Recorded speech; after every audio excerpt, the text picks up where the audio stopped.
കുറച്ച് പഴുത്ത മാങ്ങ കിട്ടിയിട്ടുണ്ട്.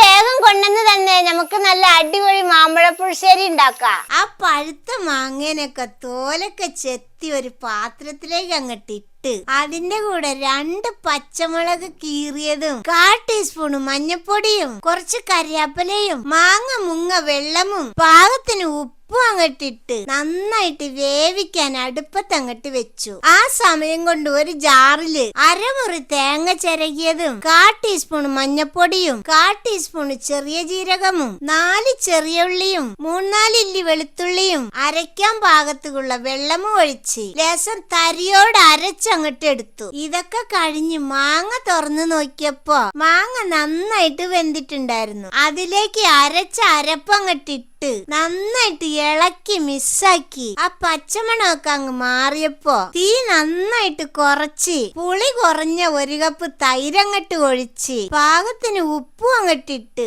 നന്നായിട്ട് ഇളക്കി മിസ്സാക്കി തിളച്ചു തുടങ്ങിയപ്പോ ഇറക്കി അങ്ങട്ട് വെച്ചു. ഇനി ഒരു ചട്ടിയില് 2 ടേബിൾ സ്പൂൺ വെളിച്ചെണ്ണ ഒഴിച്ച് 1/2 ടീസ്പൂൺ കടുകിട്ട് പൊട്ടി വന്നപ്പോ 4-5 വറ്റൽമുളകും കുറച്ച് കരിയാപ്പിലയും അരിഞ്ഞ 4-5 ചെറിയുള്ളി ഇട്ട് ഇളക്കി സ്വർണത്തിന്റെ കളറായപ്പോ അതങ്ങട്ട് എടുത്ത് നമ്മുടെ മാങ്ങാ പുളിശ്ശേരിയിൽ ഒഴിച്ച് മൂടി ഒരു 10 മിനിറ്റ് കഴിഞ്ഞ് എടുത്താ എന്റെ മക്കളെ നമ്മുടെ മാമ്പഴ പുളിശ്ശേരി റെഡിയായി.